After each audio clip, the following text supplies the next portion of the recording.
শুভ সকাল দর্শক। দেশ বিদেশের যে যেখান থেকে দৈনিক পত্রিকার খবরাখবর নিয়ে এশিয়ান টেলিভিশনের নিয়মিত আয়োজন এশিয়ান সংবাদ বিশ্লেষণ দেখছেন, সকলকে স্বাগত জানাচ্ছি আমি কাউসার আহমেদ। দর্শক, এর মধ্য দিয়ে দেশের প্রধান প্রধান পত্রিকার শীর্ষ শিরোনামগুলো পড়ে থাকি এবং এগুলোর পর্যালোচনা করে থাকি এবং একই সাথে সমসাময়িক বিষয় নিয়ে কথা বলবার জন্য একজন অতিথি আমাদের সাথে যুক্ত থাকেন। আজকেও একজন অতিথি আমাদের সাথে যুক্ত আছেন, একটু পরে তার সাথে আপনাদেরকে যুক্ত করে দিব সমসাময়িক বিষয় নিয়ে কথা বলবার জন্য। এর আগে চলে যাচ্ছি মূল আয়োজনে। আমার হাতে থাকা পত্রিকাগুলোর সংবাদ শিরোনাম জানিয়ে দিচ্ছি। আমরা শুরুতেই যেই ছবিটি দেখছি, গতকালকে সারাদিনব্যাপী ইলেকট্রনিক মিডিয়া, অনলাইন মিডিয়াতে এবং সামাজিক যোগাযোগ মাধ্যমে যেসব ছবিগুলো দেখছিলাম, আমরা সেগুলি দেখছি যে দেশ রূপান্তর পত্রিকা শুরুতেই সেটিকে সংবাদ শিরোনাম করেছে। দেশ রূপান্তর যেটিকে সংবাদ শিরোনাম করেছে, আওয়ামী লীগ নিষিদ্ধে উত্তাল দেশ। নিষিদ্ধের দাবিতে গতকাল রাজধানীর শাহবাগ মোড় অবরোধ করে ছাত্র জনতা। এনসিপির সমাবেশ থেকে শাহবাগ ব্লকেট ঘোষণা, দলগুলোর সঙ্গে আলোচনা করে সিদ্ধান্ত, আওয়ামী লীগ নিষিদ্ধ না হওয়া পর্যন্ত শাহবাগ ছাড়ব না হাসনাত।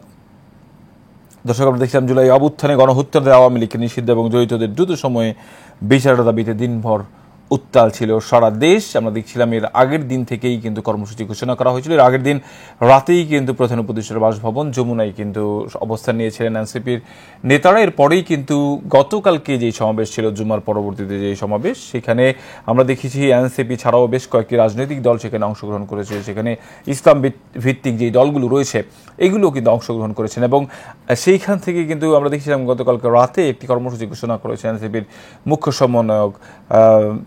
সেখানে কিন্তু হাসনাত আবদুল্লাহ যেটি বলেছেন সেটি হচ্ছে সারা বাংলাদেশ থেকে সবাইকে কিন্তু এই যে সমাবেশ, তাদের সেই সমাবেশে আসবার কথা তিনি জানিয়েছেন। সেখানে বেশ কিছু বিষয় তিনি উল্লেখ করেছেন, অর্থাৎ আওয়ামী লীগের দমন, নিপীড়ন, নির্যাতন যেই বিষয়গুলো ছিল সেই বিষয়গুলোতে যারা অত্যাচারিত হয়েছে, নিষ্পেষিত হয়েছে, জুলাই গণ অভ্যুত্থানে যারা শহীদ হয়েছে, আহত হয়েছে, সব শ্রেণী পেশার মানুষকে, সব রাজনৈতিক দলকে কিন্তু তিনি আহ্বান জানিয়েছেন যাতে তাদের এই ব্লকের সমাবেশে অংশগ্রহণ করেন। এবং সেখানে কিন্তু একটি বড় দাবি, তিনটি দাবির মধ্যে একটি বড় দাবি ছিল, সেটি হচ্ছে যে আওয়ামী লীগকে রাজনৈতিকভাবে নিষিদ্ধ ঘোষণা করবার জন্য রাজনৈতিক দল হিসেবে।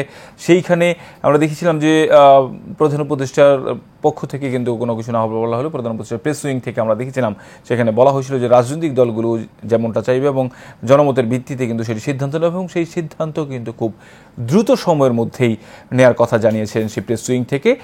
আজকে কিন্তু সেই 3টা থেকে সেই সমাবেশ ডাকা হয়েছে শাহবাগে। সেই 3টা থেকে সারা বাংলাদেশের মানুষ সেখানে অংশগ্রহণ করবেন।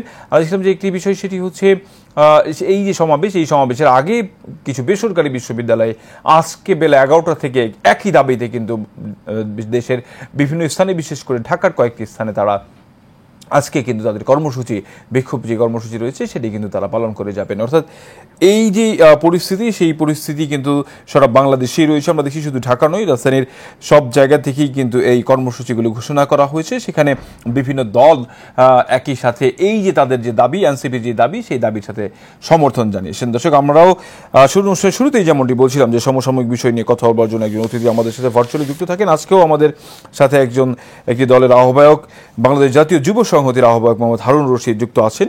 আমরা তার কাছ থেকে আসলে জানতে চাইব যে দল হিসেবে আসলে তাদের কি অবস্থান আওয়ামী লীগ নিষিদ্ধের দাবিতে, এই যে দাবিটি উঠেছে সেই দাবিটি আসলে কতটুকু যৌক্তিক। জনাব হারুন রশিদ, শুনতে পাচ্ছেন আপনি আমাকে? জি, শুনতে পাচ্ছি। আমরা দেখছিলাম আজকে পত্রপত্রিকাগুলো এবং গতকালকে থেকেই গত 2-3 দিন ধরে যে বিষয়টি আলোচনায় রয়েছে সেটি হচ্ছে যে আমরা দেখছি যে এনসিপি কিন্তু শুরু থেকেই বলে আসছিল আওয়ামী লীগকে রাজনৈতিকভাবে নিষিদ্ধ করবার জন্য। সেই জায়গায় আমরা দেখছিলাম উপদেষ্টার পক্ষ থেকে এক এক সময় এক এক রকম কথা বলা হয়েছিল। একেবারে আসিফ নজরুল, যিনি আইন মন্ত্রণালয়ের দায়িত্বে রয়েছেন, তিনি কিন্তু বলেছেন যে আসলে রাজনৈতিক যে দলগুলো রয়েছে এবং জনগণ রয়েছে তাদের সিদ্ধান্ত। কিন্তু আমরা দেখছিলাম এর আগে যখন আওয়ামী লীগ সরকার ক্ষমতায় ছিল তখন কিন্তু জামায়াতকে নিষিদ্ধ ঘোষণা করা হয়েছিল, জামাতে ইসলামীকে। তখন কিন্তু আসলে রাজনৈতিক দলগুলোর সাথে কোনো আলোচনা না করেই কিন্তু তারা এই সিদ্ধান্ত নিয়েছে। সেই জায়গা থেকে অন্তর্বর্তীকালীন সরকার আসলে কারোর সাথে আলোচনা না করেই আওয়ামী লীগকে নিষিদ্ধ ঘোষণা করতে পারে কিনা, এবং এই যে চলমান আন্দোলন রয়েছে সেই আন্দোলনে আপনারা কিভাবে অংশগ্রহণ করছেন? ধন্যবাদ এশিয়ান টেলিভিশনকে এবং আপনারা যারা দেখছেন। আমি এই বিষয়ে একটি কথা বলতে চাই। দেখেন, এনসিপি আওয়ামী লীগ নিষিদ্ধের ব্যাপারে যে আন্দোলন শুরু করেছে সেই আন্দোলনে আমাদের একটি বিষয়ে আমরা সহমত প্রকাশ করেছি। সেই বিষয়টি কি? সেটা হচ্ছে আওয়ামী লীগ নিষিদ্ধ হওয়ার ব্যাপারে। আমাদের অনেক বিষয়ে মত পার্থক্য থাকতে পারে, কিন্তু একটি বিষয়ে আমার মনে হয় সারা বাংলাদেশের সকলেই এখন ঐক্যমত পোষণ করবে, সেটা হচ্ছে গণহত্যাকারী দল হিসাবে আওয়ামী লীগকে নিষিদ্ধ করতে হবে। এখন একটি বিষয় এখানে খুবই গুরুত্বপূর্ণ, সেটি হচ্ছে যে যে প্রক্রিয়ার মাধ্যমে জামাত ইসলামকে নিষিদ্ধ করেছিল সেই প্রক্রিয়ার মাধ্যমে আওয়ামী লীগকে নিষিদ্ধ করা কতটুকু বাস্তবসম্মত হবে, এটা হচ্ছে খুবই গুরুত্বপূর্ণ বিষয়। দেখুন, একটি দেশের সাধারণ মানুষ থেকে শুরু করে রাজনৈতিক দল সবাই কিন্তু স্টেক হোল্ডার, প্রত্যেকেরই কিন্তু অধিকার আছে একটি গুরুত্বপূর্ণ বিষয়ে সিদ্ধান্ত দেবার। সে কারণে আমি মনে করি এই ব্যাপারটা নিয়ে খুব ডিলেমি না করে আশু একটা পদক্ষেপ নেওয়া উচিত এবং বাংলাদেশের মানুষকে সম্পৃক্ত করে আগামী দিনের বাংলাদেশের ভবিষ্যৎ বিনির্মাণের জন্য, বিশেষ করে আমরা দেখেছি বিগত জুলাই হত্যাকাণ্ডে যেভাবে আওয়ামী লীগের নেতৃত্বে সংগঠিত হয়েছে এবং বিগত 17টি বছর আওয়ামী লীগ যেভাবে এই দেশের সাধারণ মানুষকে হত্যা করেছে, গুম করেছে, বিনা বিচারে আটকে রেখেছে এবং শুধুমাত্র সাধারণ মানুষকে নয়, রাজনৈতিক দলের নেতৃবৃন্দকে এবং বিএনপি চেয়ারপারসন বেগম খালেদা জিয়া সহ আমার দলের প্রধান ব্যারিস্টার আন্দালিব রহমান পার্থ সহ এদেশের বহু রাজনৈতিক নেতাকে তারা ফাঁসির কাস্টে ঝুলিয়েছে, তারা বিনা বিচারে আটকে রেখেছে। ঠিক একইভাবে তারা কিন্তু এদেশের সাধারণ জনতাকে, যারা কিনা এই জুলাই আন্দোলনের নেতৃত্ব দিয়েছিল, তাদেরকেও বিনা বিচারে গুলি করে পাখির মতো হত্যা করেছে।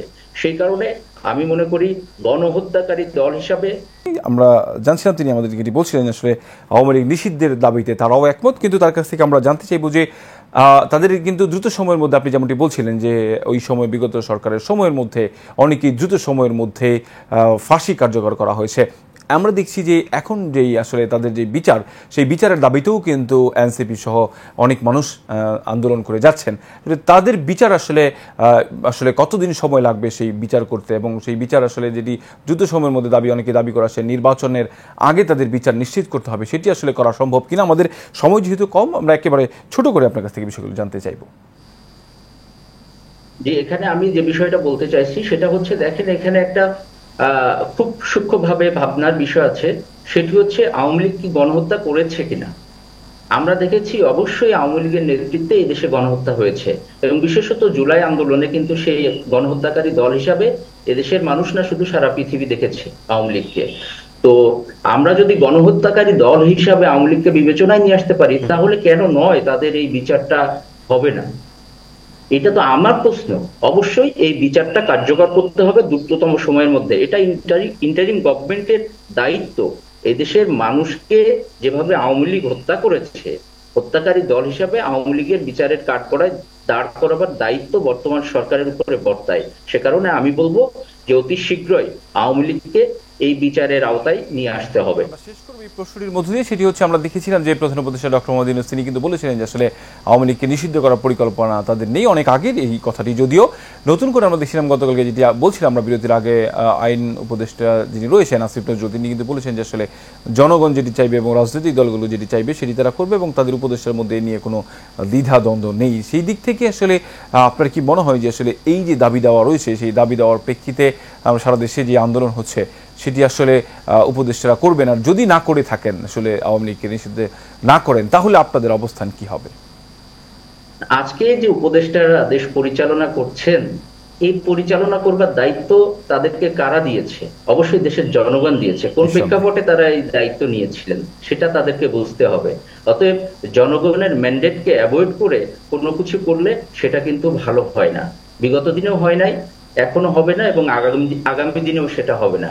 যে কারণে বর্তমান উপদেষ্টাদেরকে সেটা মাথায় নিয়ে জনগণের ম্যান্ডেট এবং পালস বুঝে তাদেরকে সিদ্ধান্ত নিতে হবে।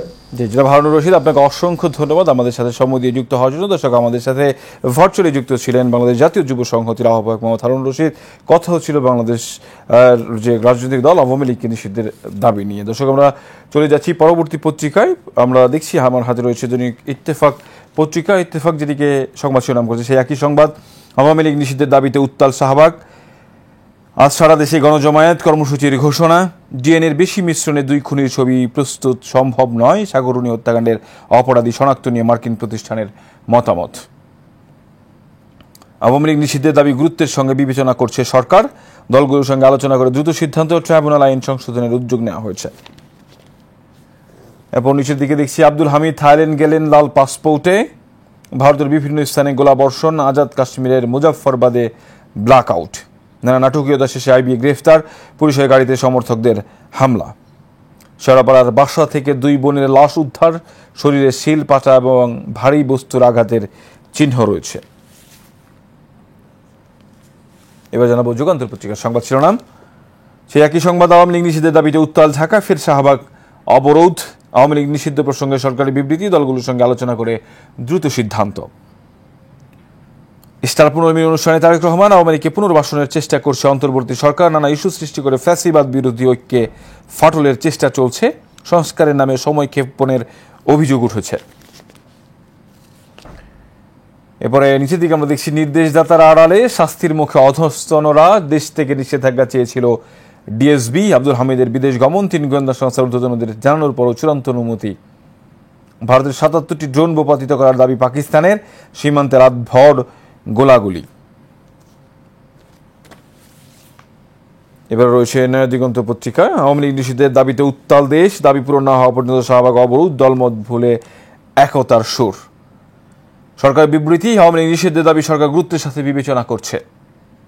আওয়ামী লীগ নিষিদ্ধে সরকার ও ইসি সিদ্ধান্ত নিতে পারে, বিএনপি। তৃতীয় দিনেও যুদ্ধাবস্থায় ভারত পাকিস্তান, ভারতের 77 ড্রোন ভূপাতিতের দাবি পাকিস্তানের একাধিক হামলা প্রতিহতের দাবি ভারতের, সংঘাত নিরসনে কাজ করছে যুক্তরাষ্ট্র, সৌদি আরব। আমরা নিচের দিকে দেখছি, বড় লেখা, সীমান্ত দিয়ে শতাধিক ভারতীয়কে পুশিন, সীমান্তবাসী এদেরকে বিজিবির হাতে তুলে দিয়েছে, বিজিবির টহল জোরদার হলেও উদ্বেগ, আতঙ্ক। আব্দুল হামিদের দেশত্যাগ, শাক দিয়ে মানুষ ঢাকতে কিশোরগঞ্জের এসপি প্রত্যাহার। সরু চালের দাম কমলেও সবজির বাজার চড়া। আমরা দেখছিলাম যে আসলে বাজারের যে অবস্থা, সেই অবস্থায় কিন্তু একেবারে ব্যাগতিক অবস্থা হয়ে গেছে, বিশেষ করে সবজির বাজার। প্রত্যেকটি সবজি আসলে কেজি প্রতি 10 থেকে 20 টাকা কিন্তু দাম বেড়ে গেছে, ফলে সেটি নিয়ন্ত্রণে কিন্তু সরকারকে পদক্ষেপ নেওয়ার আহ্বান জানিয়ে আসছেন। বিগত দিন থেকেই আসলে আহ্বান জানানো হয়েছিল সরকারের পক্ষ থেকে, এবং সেটি কিন্তু গুরুত্বের সাথে ভাবার কথা বলছেন সাধারণ মানুষ। আওয়ামী লীগ নিষিদ্ধের ডাক, ঐক্যবদ্ধ জুলাইয়ের শক্তি, বিভিন্ন স্থানে বিক্ষোভ। পাক ভারত উত্তেজনা, ত্রিমুখী চাপ, সতর্ক বাংলাদেশ, ধীরে চলো নীতি গ্রহণের পরামর্শ বিশ্লেষকদের। আওয়ামী লীগ নিষিদ্ধ হবে কিনা সিদ্ধান্ত সরকার ও নির্বাচন কমিশনের, কার্টার সেন্টার প্রতিনিধি দলের সঙ্গে বিএনপির বৈঠক। এবারে পাক ভারত পাল্টাপাল্টি হামলা অব্যাহত, জুবাইদা রহমানের রাজনীতিতে আসা নিয়ে আলোচনা, বিভিন্ন মহলে কৌতূহল। 45 জেলায় বইছে তাপপ্রবাহ, চুয়াডাঙ্গায় সর্বোচ্চ 41.2 ডিগ্রি, সোমবার থেকে বৃষ্টির সম্ভাবনা। বাংলাদেশ প্রতিদিনও সেই একই সংবাদ, শাহবাগ ব্লকের ছাত্র জনতার, প্রজ্ঞাপন না হওয়া পর্যন্ত আন্দোলন চলবে, দ্রুত সিদ্ধান্ত না এলে ঢাকা মার্চ কর্মসূচি। বিমান সচিবের বাড়িতে 2 বোনের লাশ, অত্যাধুনিক সমরাস্ত্র সক্রিয় করছে ভারত পাকিস্তান, আরো বড় হামলার পরিকল্পনা। আওয়ামী লীগ নেতাকর্মীদের ধরতে সাঁড়াশি অভিযান, রাজনৈতিক ঐক্যের খোঁজে বিএনপি, ডান বাম ছোট বড় নতুন পুরনো সব দলের সঙ্গে হবে বৈঠক, লক্ষ্য ডিসেম্বরে নির্বাচনের সুস্পষ্ট রোডম্যাপ, ডিসেম্বরের মধ্যে নির্বাচন আদায়। এরপর নিচের দিকে আমরা দেখি, সবাইকে জানিয়ে এই দেশ ত্যাগ করেন হামিদ, হত্যা মামলার আসামি হলেও ছিল না বিদেশ যাওয়ার নিষেধাজ্ঞা। রাতভর অভিযানের পর আইবি গ্রেফতার। জানাবো প্রথম আলোর সংবাদ শিরোনাম। আওয়ামী লীগ নিষিদ্ধ না হওয়া পর্যন্ত অবরোধ চলবে, আওয়ামী লীগ নিষিদ্ধ নিয়ে সরকার দলগুলোর সঙ্গে আলোচনা করে দ্রুত সিদ্ধান্ত।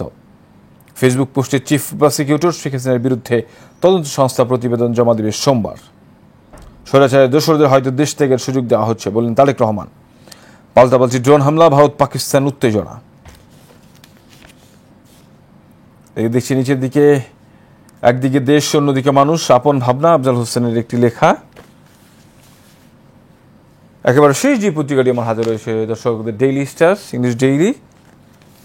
NCP protester block Shahbag for ban on Awami League, government calls for patients protested to hold rallies in Dhaka as today. Hospital diagnostic center 95% facilities running without renewed license. Government moves to amend ICT Act to try organization. Indo-Pak military escalation, fighting reason for the 3rd day. July murder case, IB arrested Sain to jail. No democracy, rule of laws and press freedom, Asif Nozul tells Noab 20th anniversary event.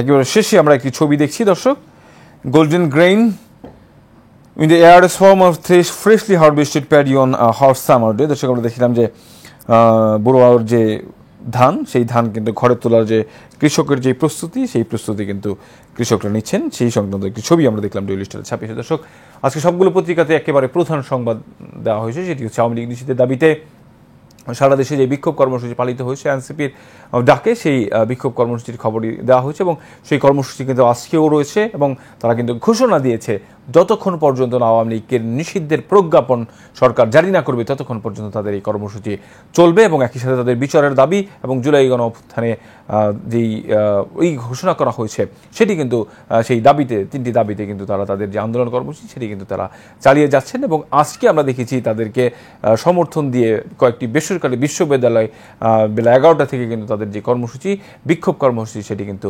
অব্যাহত রেখেছেন। আমরা দেখেছি এতদিন পর্যন্ত যারা উপদেষ্টার দায়িত্বে রয়েছেন তারা আওয়ামী লীগের নিষিদ্ধের ব্যাপারে নানান রকম কথা বললেও সম্প্রতি আমরা দেখছি যে তারা সুর পাল্টিয়েছে। তারাও কিন্তু বলছেন যে আসলে দ্রুত সময়ের মধ্যে রাজনৈতিক দলগুলোর সাথে আলোচনা করে এ ব্যাপারে সিদ্ধান্ত নেওয়া হবে। আমরা দেখেছিলাম যে এই যে বিষয়গুলো রয়েছে এখন বর্তমান যে প্রেক্ষাপট, সেই প্রেক্ষাপটের মধ্যে এই পরিস্থিতিকে সবচেয়ে বেশি গুরুত্ব দেওয়া হয়েছে এবং একই সাথে একটি বিষয় গতকালকে কিন্তু আলোচনায় ছিল এবং আজকে পর্যন্ত সেটি আলোচনায় রয়েছে।